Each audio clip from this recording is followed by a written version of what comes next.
拓跋浚是北魏历史上有名的崇佛的皇帝，就是他在位时开始修建的云冈石窟。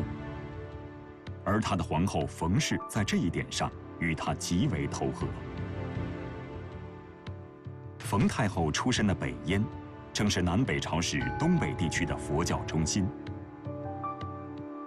今天，辽宁省朝阳市依然以曾经作为燕国时期的都城龙城而出名。朝阳的地标是位于市中心的北塔。北塔虽然建于辽代，但它的前身却是北魏冯太后时期修建的佛塔思燕浮屠。北燕呢，在4、50世纪就是中国北方的佛教中心呢。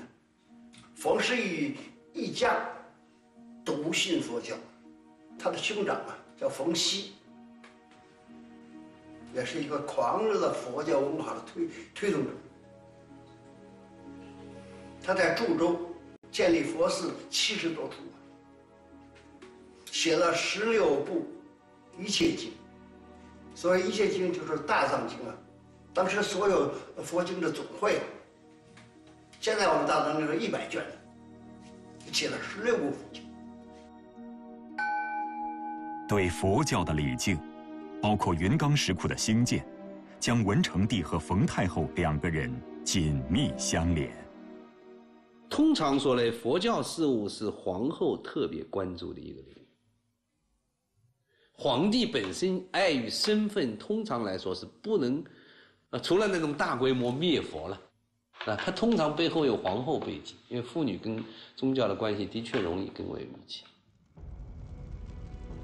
公元465年，26岁的文成帝驾崩，而那时冯太后也不过24岁。在葬礼3天后举行的焚烧皇帝衣服器物的仪式上，他从哭悼的百官和妃嫔中冲出，扑向燃烧的大火，想为文成帝殉葬。幸好他被人拉住了，否则后来的北魏将会是另一番模样。那么，冯太后飞身扑火的动机是出于对文成帝的感情，还是另有原因？史书记载，文成帝去世之后，在年仅5岁的献文帝拓跋宏继位的第2天，丞相乙浑就假传圣旨，杀死了3个大臣，接着又连续诛杀前朝元老，不到2个月，就掌握了政权和军权，凌驾于皇帝之上。文成帝的驾崩，让24岁的冯太后失去了安全感。面对由各个不同民族部落所组成的联盟，以及错综复杂的各种势力，她没有了可以依靠的人。此时，冯太后感到了危机四伏，惶恐不安。云冈石窟的建造在政局的动荡变幻中继续着。毕竟，无论谁上台，造窟都可以巩固统治。在石窟的斧凿声中，冯太后集聚着力量，准备对丞相乙浑绝地反击。不知道在五洲山工作的工匠们，是不是感受到了这种不确定的政治气氛？但洞窟里祈福未来的弥勒造像更多了。现代佛呢，就是释迦佛；未来佛是弥勒佛。那么在云冈石窟啊，是着眼于未来的，所以他信仰弥勒啊是很突出的。弥勒信仰，包括北魏政权，他也有这个思想的，因为他在这个政权的执政的这个很长的时间之内，他要遇见很多困难。你比如说，他著名的就是太武灭法，这个佛道之争，他怎么办？遇到很多困难。另外的话呢，在他宫廷里边出现了很多矛盾斗争，这个又怎么办？他就寄希望于弥勒早日下世，然后呢，和谐的社会早日到来。五洲山寺院中一阵紧似一阵的木鱼声，敲响的正是乱世中人们对和平安宁的期盼。可是，和平常常在动荡之后才会来临。公元466年2月初2龙抬头的日子，冯太后突然发难，杀死了乙浑。大事已了，冯太后当仁不让地坐在了小皇帝拓跋宏背后的位子上。她与小皇帝开始同朝听政。当这个曾经娇弱单纯的女婢成为权倾一时的国母，她开始为自己的抱负寻找舞台。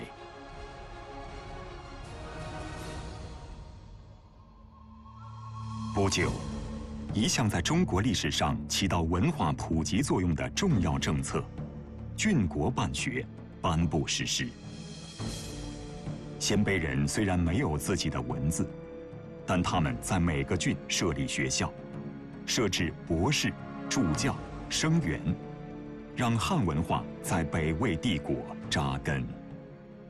从原来基本不读书，到现在要读那么多的中原典籍；从原来不讲我们的那一套所谓礼仪之邦的礼仪文明，到现在要处处讲究礼仪文明；从原来不会说汉话，到现在要说汉话。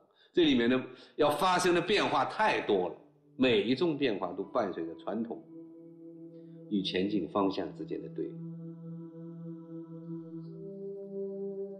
献文帝拓跋宏一天天长大，到了公元467年，献文帝的长子降生了，他的名字和父亲同音，叫拓跋宏。孩子降生之后，冯太后决定像当年抚养献文帝一样抚养拓跋宏，并归政于献文帝。献文帝欣喜地接受了这份馈赠，并没有深究冯太后的真实意图。而此时，北魏与刘宋争夺淮北的战争也很顺利。从公元468年2月起，军队所过州县，特别是被称为轻骑的山东地区，进入北魏囊中。这原来一直都是南朝最重要的战略屏障和南朝直辖的一个行政区，所以它上面的文化就是南朝文化，就是正统的华夏文化啊，从经学到艺术到各个方面都是这样啊。所以呢，轻骑地区在当时被收归到北魏的手里啊，那么使得江南的文化，使得南朝的文化大量的流入了平城。按照北魏惯例，战胜之后，占领地的士族豪强和民众会被迁往首都平城。山东是孔孟之乡，也是当时佛教的重地。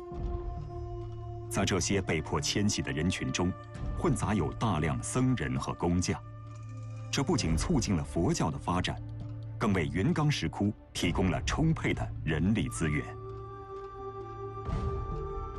20世纪90年代，在青州的隆兴寺旧址出土了大批佛教造像，其中北魏时期的造像大多身材单薄，是典型的中国汉人的体态。人们猜测，北魏时期青州等南朝的工匠掌握了开窟造像技术之后，形成了自己独特的风格。昙曜五窟的第16窟就是在这样的背景下完成的。第16窟的大佛身披包衣博带的服装，被认为与中原迁来的工匠加入开窟有关。一批先进的工匠，一批先进的文人，作为俘虏直接加入到了这个工程了。这是昙曜五窟相比于此前各窟突然抬高了一大块，看过去如此美观美轮的一个重要背景。他收归轻骑这个举动，直接应该说是关系到了云冈石窟的修缮，甚至也直接关系到了云冈石窟从此以后的艺术变化。作为虔诚的佛教徒，冯太后为建寺塑佛、写经不遗余力，同时又敬仰中原汉文化。他在没有文字的鲜卑人中间普及教育，主要内容就是汉文化。云冈第16窟呈现的文化融合气象，大概也是冯太后乐见其成的吧。但这座献给冯太后夫君的洞窟，却有一个奇怪的现象：这座洞窟本尊佛周围的墙壁上，遍布着佛龛和供养人像，分成上层、中层、下层。上层到中层的佛像、佛龛的雕刻有条不紊，而下层的佛龛配置则杂乱无章。在东壁有一座二佛并坐像，它下面有许多供养人像被铲掉了。第16窟为什么会出现这种情况呢？有一些学者认为，这些被毁的供养人像就是冯太后掌权时期宫廷斗争的牺牲品。从其他没被毁掉的供养人像可以看出，这些供养人像穿着鲜卑族特有的上衣，戴着帽子。由于被毁掉的供养人像占据了大佛龛最好的位置，所以有人推测，这些被毁掉的供养人像很可能是献文帝的近亲。昙曜五窟是北魏的皇家石窟，谁敢在石窟里恣意妄为，有权利抹杀这些供养人像，把献文帝一族清除出云冈的，只能是当时大权独揽的文明太后冯氏。那么，冯氏为何要铲去这些供养人像呢？张海燕是一位文物摄影师，从20世纪80年代初算起到现在，他从事这个行业已经有30多年了。在这30多年当中啊，就是每拍一次云冈，感觉都不一样。进一次洞窟，感觉有新的感觉。对于一个摄影师来说，他的工作就是要在这些造像中发现美，捕捉那些细微的光影。而对于想要真正读懂云冈石窟的人，则无法忽视这些造像背后的历史细节。公元469年，一个后宫女人的哭泣开始破坏皇宫里和谐的气氛。6月，2岁的拓跋宏被立为皇太子，之后，冯太后坚决要求按祖制处死太子的生母李夫人。其实，子贵母死的制度订立60多年，内外形势早已发生巨大变化，李夫人已非必死。但李夫人的不幸在于，其一，她是太子的生母，但太子必须属于冯太后；其二，李夫人的父亲属于献文帝一派，而日渐年长的献文帝和听政的冯太后有激烈的权力斗争。此时的献文帝拓跋宏已经表现出了非凡的能力，他不仅有了拥护自己的大臣们，而且势力范围逐渐扩大，已经开始了和冯太后的对抗，给冯太后构成了威胁，令她日渐恐惧。这是一个不可接受的局面。为了达到继续听政的目的，冯太后把目光转向了皇太子，这个更容易控制的孩子。只要控制住年仅2岁的拓跋宏，以此来拉拢更多的势力拥护自己，与献文帝相抗衡。朝堂之上，皇帝一派和太后一派，关于国家政策的辩论常常演化成激烈的争吵。双方的不和到底发展到怎样的程度？具体事实已被历史的长幕所包掩。虽然冯太后已归正，暂时避免了与献文帝的直接冲撞，但在黄兴4年，也就是公元470年，他们的矛盾又因为一个男人激化到了顶点。这个男人名叫李毅，是冯太后的男宠。李毅容貌俊美，年轻而多才多艺，并且身居高官显位。冯太后经常以奏事为借口召李毅进宫，两个人之间的关系成为朝野上下尽人皆知的事情。献文帝以李毅为目标，进行了一次大规模屠杀。史书只用“不得已”3个字来说明冯太后的心情。但冯太后对于这次诛杀事件的愤怒，成了两者形成对立的决定性因素，并最终致使献文帝下台。在李毅被诛的第2年，献文帝巡幸河西以后，经由阴山返回平城，而后突然宣布退位。有学者推测，第16窟东壁佛龛台座上，献文帝一族的供养人列像，大概就是在这一时期被铲去的。供养人像被铲事件，估计是冯太后对献文帝的警告。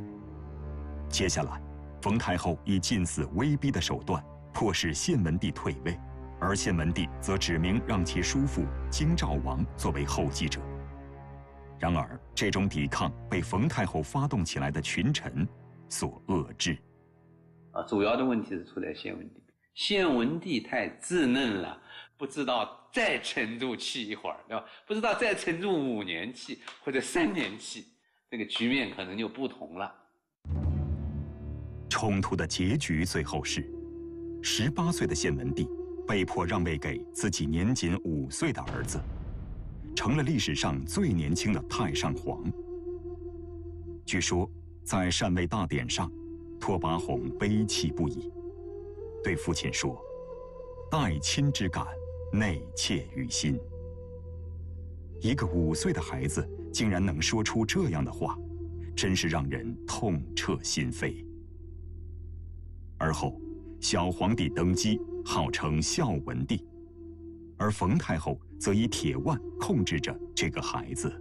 他对于孝文帝的严厉，也是史书上明确记载，动不动就棍棒相加。他让陪孝文帝读书的人都成了内奸，每个人每天都必须汇报孝文帝的一件错误，如果没有汇报一件错误的话，就算你不合格。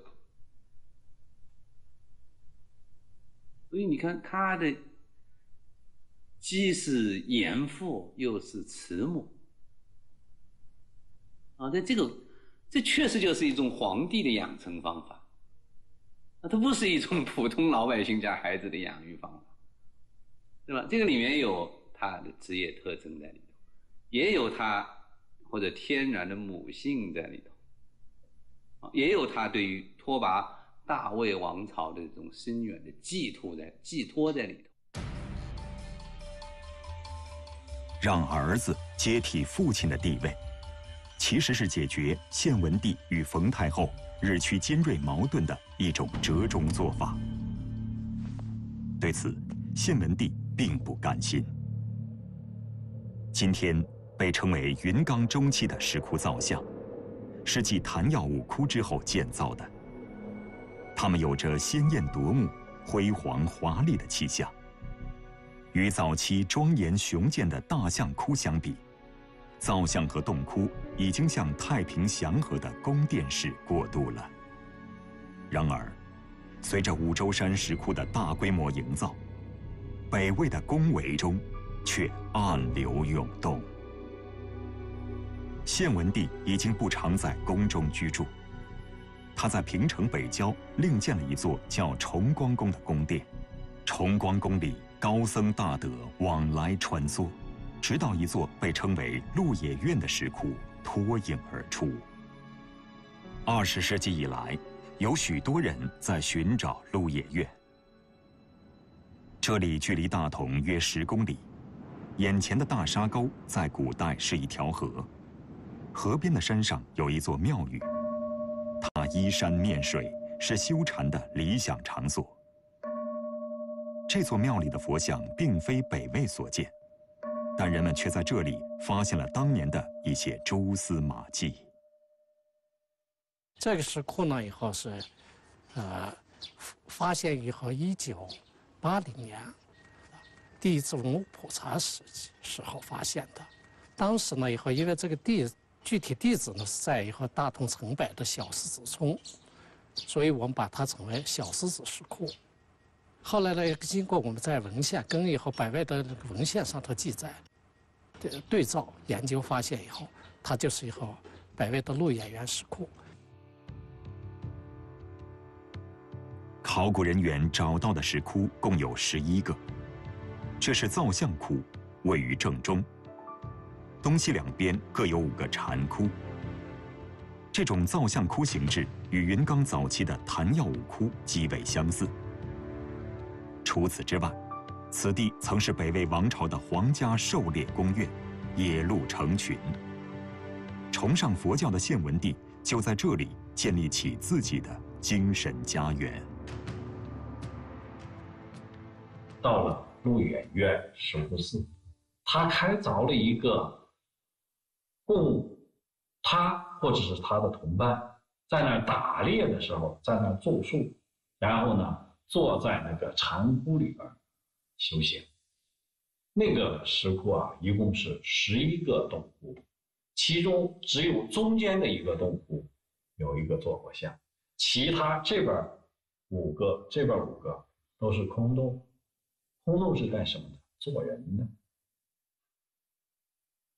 那活人信仰佛教，要禅修，要修禅，怎么修呢？就坐在那里头去修禅，所以叫禅窟。我们现在叫鹿野苑石窟。鹿野苑有窟有像，也有不少禅僧。作为它最重要的精神和生活场所，退位的献文帝应该投入了大量的精力和时间。一般而言，云冈石窟中期被认为产生于孝文帝登基的公元471年，到北魏迁都洛阳的公元494年。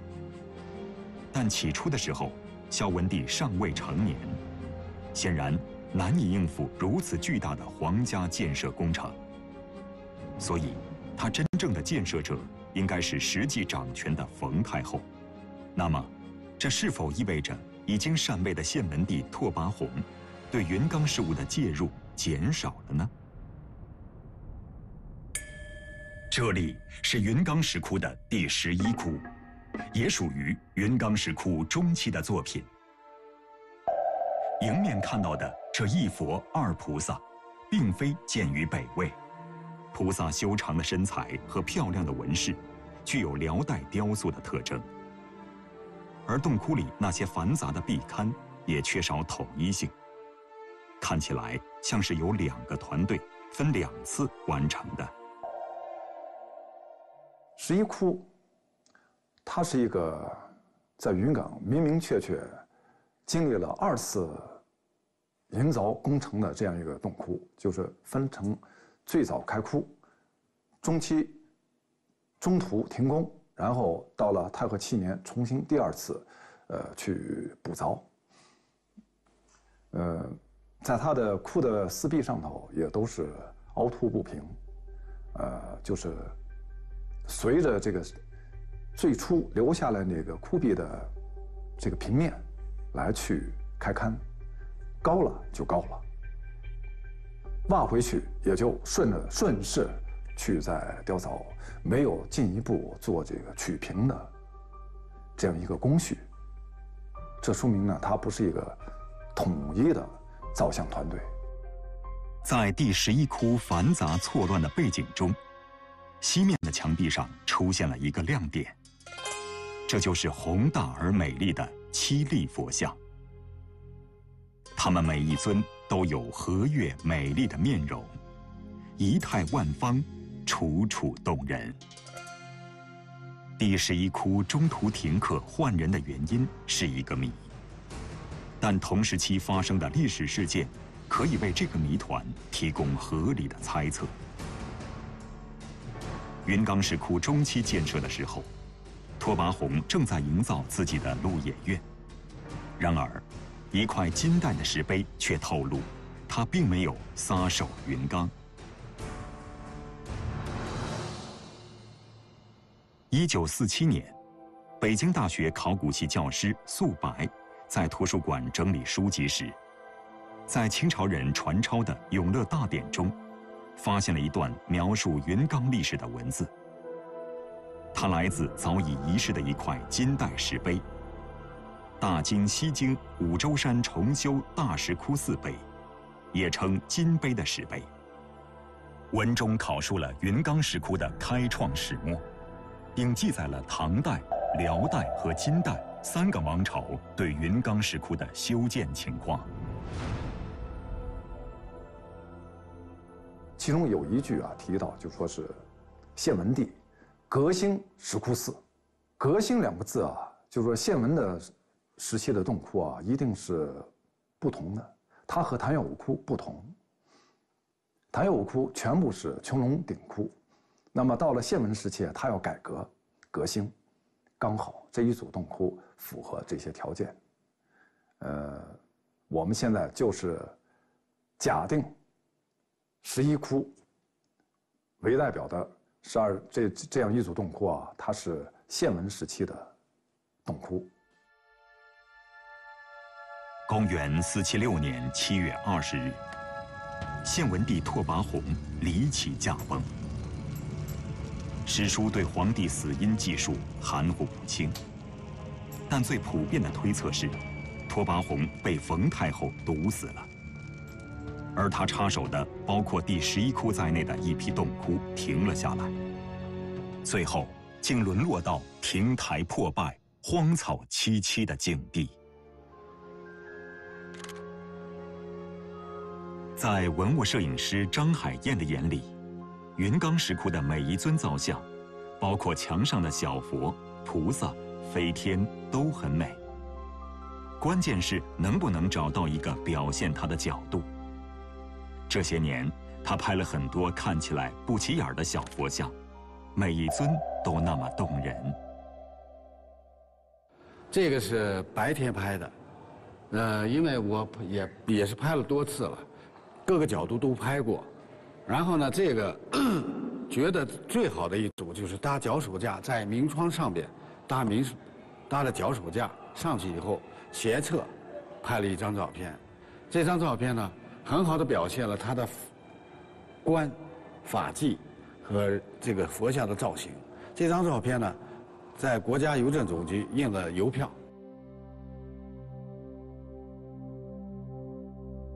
1500多年前，北魏献文帝死后，大权独揽的冯太后也找到了一个独特的角度，在五洲山的岩壁上宣示自己的政治存在。他把自己的理想投射到五洲山的岩壁上，那个理想中的佛国圣境越来越具体。这里是云冈石窟的第7窟和第8窟。虽然清初重建的4层木构楼阁只曾覆盖在第7窟的前室，但这2个洞窟却有众多相似之处，比如四四方方的空间形态、平平整整的壁面和窟顶。这2个洞窟选取相同的造像题材，有着完全相同的布局。第7窟后室北壁分为2层，第8窟也为2层。第7窟的上层是鹿形大龛，下层为圆形龛，而第8窟也是如此。2窟东西两壁的4堵墙体顶上都有一圈坐佛，最下端都有一圈供养人像，而中间的主体部分都是4层，左右2列8个佛龛呈对称状，它们具有相同的佛教理念和艺术风格。这2个洞窟左右成双，布局对称，构成了一个分则各开门户，合则浑然一体的文化整体。人们将此叫做双窟。他们开创了一种新的洞窟形制，代表着云冈石窟从早期创作向中期创作转变。这种转变被一些学者认为是云冈石窟在特定历史条件下的独创。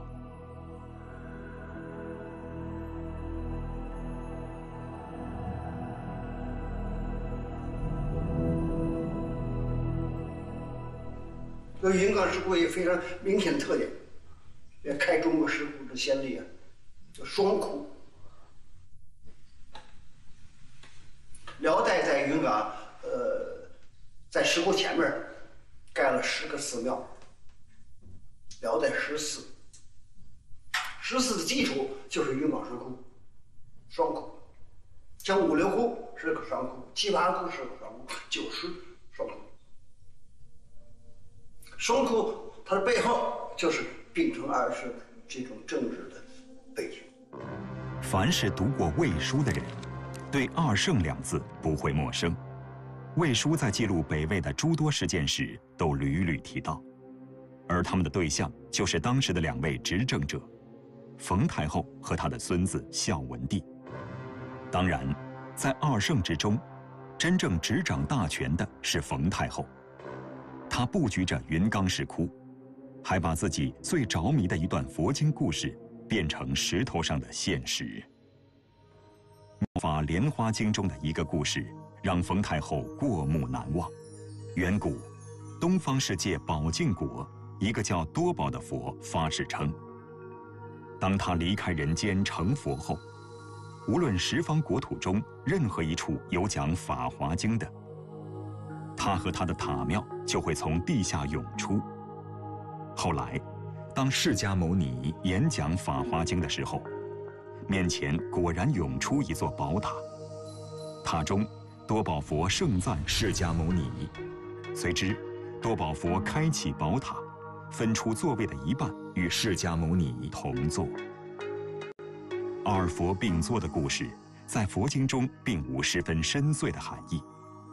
但在北魏云冈中期石窟的建造中，它是不可或缺的政治象征。云冈石窟的第7窟，是云冈中期最早开凿的洞窟。在这个洞窟后室的北壁，上层是弥勒菩萨倚坐佛像，思维菩萨；下层的圆形大龛里，则是释迦和多宝二佛并坐像。佛像因为风化，面容都已无法辨识。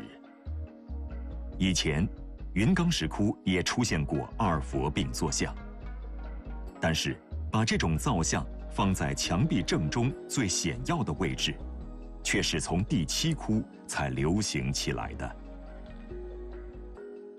之所以流行，实际上就是和他的政治有着极大的关系，就是这个当时孝文帝执政，祖母冯明太后、冯太后辅助他执政，这样一个政治格局。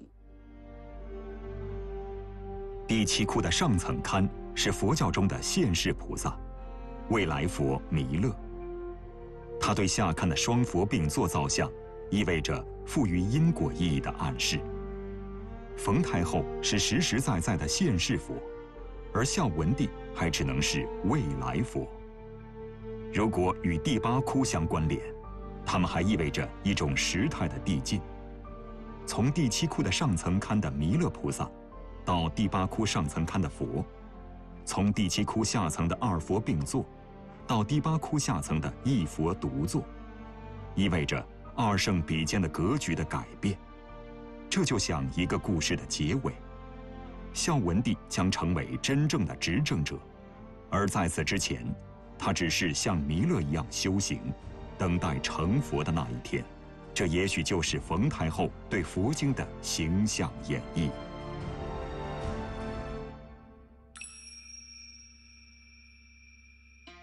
与第7窟和第8窟相对应，第9窟和第10窟也具有相同的营造理念，相同的空间形态，相同的造像题材，它们就如同一对孪生兄弟。每一个洞窟前室与后室，前室北壁上下，东壁与西壁，洞窟的关系都包含在独立和统一的理念中。洞窟和造像所体现的佛教经典和审美理想，隐喻着一个王朝的政治生活途径。象征冯太后与孝文帝共治的二佛并坐，此后在平城形成一种造像风气。沿着五洲山体，云冈中期和后期大大小小的石窟中，二佛并坐造像有近400处。而以双窟为主体，云冈这一时期的洞窟造像呈现出纷繁的生活色彩，以及可以触摸的生命气息。站在现实的土地上，人们看见了极乐世界。源自印度婆罗门教中的幻境，变成了眼前有着5头6臂的鸠摩罗天和3头8臂的摩西首罗天。他们分别骑着孔雀和神牛而来。飞天、夜叉，各种各样的神灵，在色彩音律的流动中，出席欢乐的盛宴。当佛讲经说法时，空中花雨四散。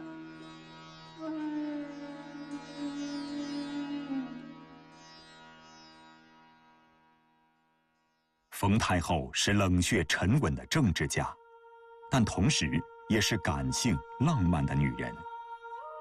如果说双窟双佛体现了一种政治格局，与之相应的更多造像和图式，却呈现出与早期石窟造像简约雄阔截然不同的精巧细腻的审美风格。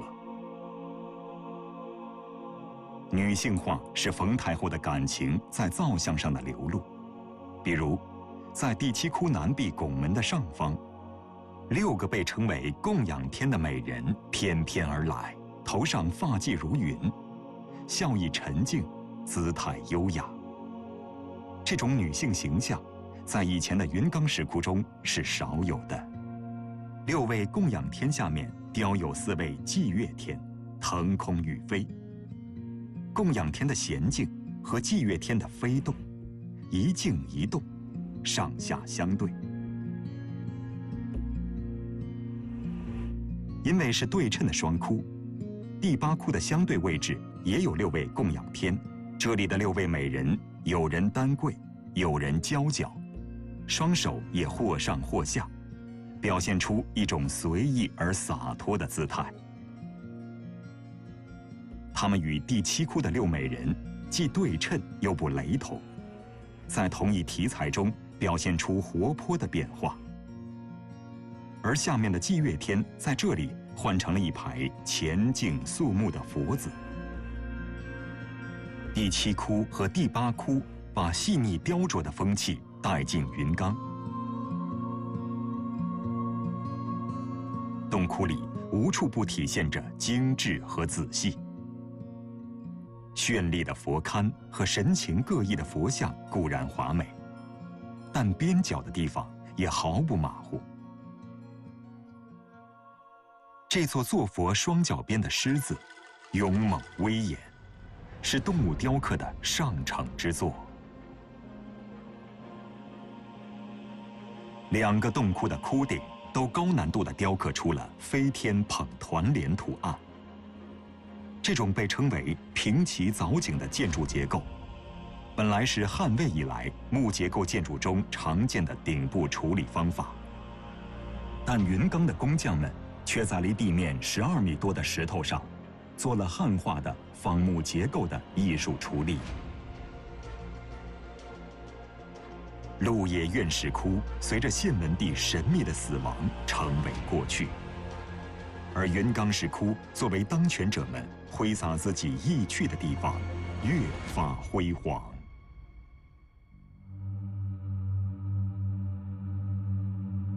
关于那个辉煌时代云冈石窟的面貌，史书留下的不多的记载中，最让人津津乐道的，就是北魏伟大的地理学家郦道元在《水经注》里对当时云冈所做的描绘。他说：“其水由东转径陵沿南，凿石开山，因岩结构，真容巨壮，世法所稀。山塘水殿，烟寺相望，林渊锦径，坠目心跳。”沧海桑田，时光只在五洲山留下了大大小小的洞窟和造像，而那些庙宇和殿堂早已不见了。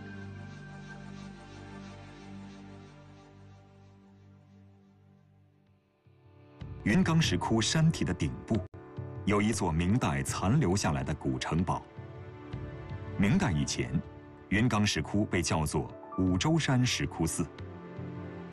明代修了这座叫做云冈堡的城堡，云冈的名字才流行起来。2011年，考古学家在明城堡附近有了新发现。这是一座佛塔塔基，呈8边形，中间为方形塔基。8边形确定为辽代塔基，中间的方形塔基后来证实是北魏时期的。很显然，辽代在北魏的基础上又补建过。同时发现的熔铁炉当中有大量干锅碎片，这些辽代遗存与北魏的遗存重叠。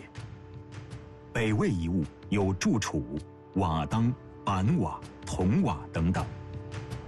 而在云冈石窟第39窟窟顶以西，考古学家也经历了一次激动人心的发现。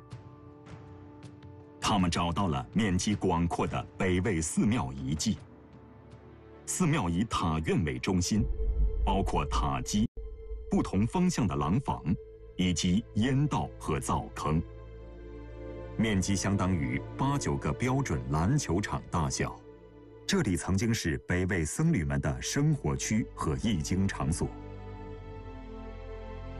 这让人们联想到金徽宗记述的10个大寺，以及郦道元笔下鳞次栉比的殿堂。眼前的发现也许只是云冈窟顶的冰山一角。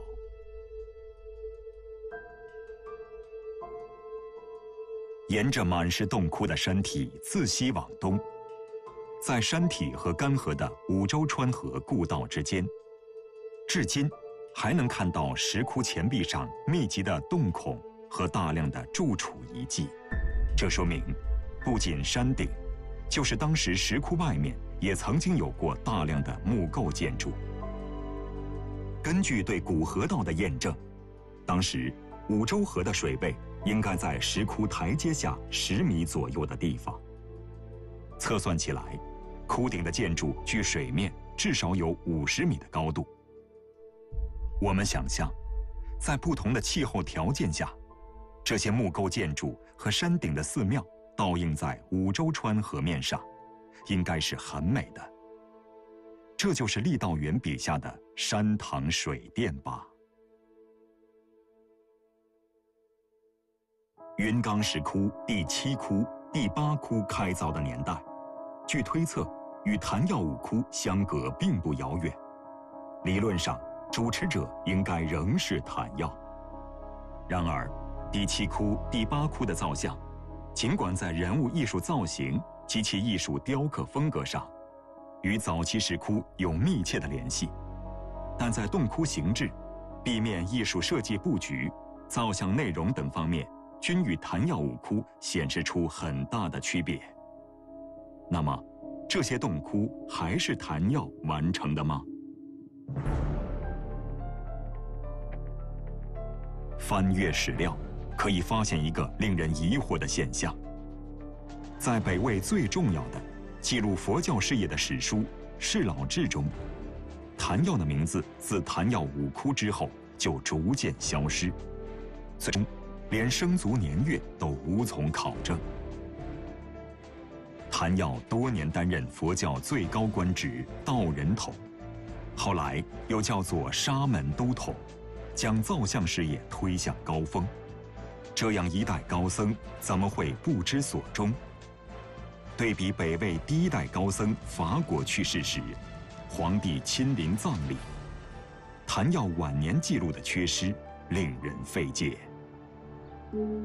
公元479年8月，又一座佛寺思远寺在平城以北的方山开建，并且不难注意到，思远寺的住持法师僧显，此时已经成为沙门都统，而谭耀从此消失得无影无踪。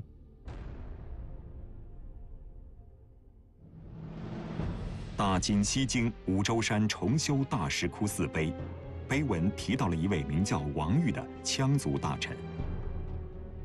王玉于公元484年至公元489年建造的崇教寺，从面积到营造风格，都与云冈第9、第10双窟相合。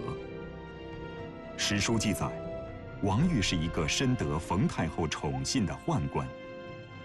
有人推测，在谭耀五窟之后的洞窟，很可能就是王玉接替谭耀负责建造的。